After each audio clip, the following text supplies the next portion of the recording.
deficit which has to be covered, and that covered is deficit is current account deficit.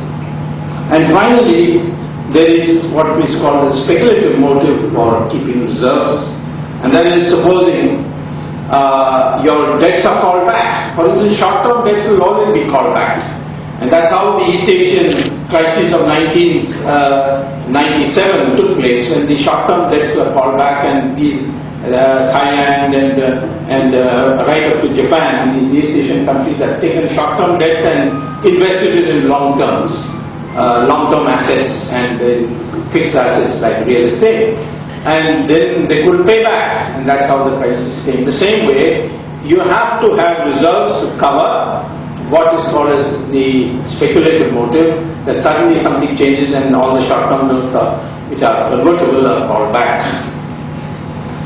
So if you look at that, these commitments, precautionary, transactive, and the speculative, this reserve is just barely enough. If it falls below 200, you are in trouble. And therefore, we would have the same kind of crisis that we had in 1990, when I had the misfortune of becoming Minister for Commerce, and we came through with it, although without my knowledge, the finance minister, then finance minister, had auctioned gold, which was totally unnecessary. It was not called for. We had got $2 billion from the IMF in exchange for allowing the American planes to land and refuel in India to go to Saudi Arabia, and it was totally unnecessary. But I was not in the loop, and consequently, of course, before going, I did put a note in the official files that nothing can be exported from the country without the permission of the Commerce Minister, and therefore an arrest warrant should be issued against who are responsible. And that is still not being acted on, can be acted on.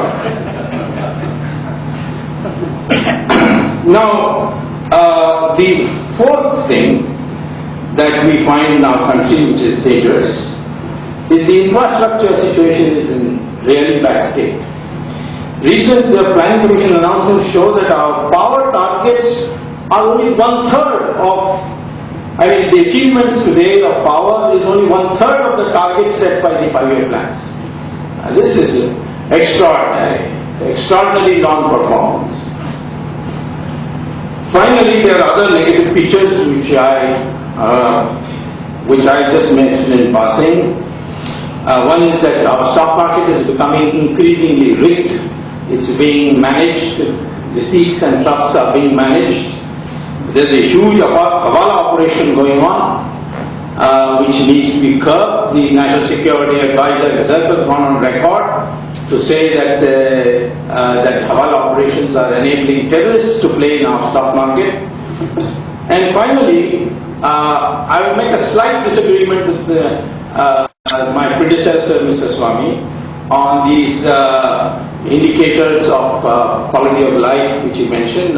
They are not getting worse, but relative to other countries, we are getting worse. If you take the overall index of human development, Human Development Index put out by the United Nations, that value of the index is going up. But when you look at it in terms of relative positions in countries, we are falling down. We were 118, now we are 127th in the bottom, towards the bottom of the list. So we are getting closer and closer to countries which have terrible human development indexes. But nevertheless, his basic point is still valid, that despite all this enormous money at your control, you have not been able to do what is easily doable, namely improve the quality of life. Having given you this depressing picture, is there a hope? Am I painting a hopeless case? No, answer is no. Because I've been through these 40 years of my public life, through many crises. And we've come out quite well. I remember when I was teaching at Harvard, there was a book that came out in 1965, I'm talking about 1965. I was then just become associate professor of economics, young man. And then I was fired with enthusiasm about the country. and they came out a book saying that it was called World Famine 1975.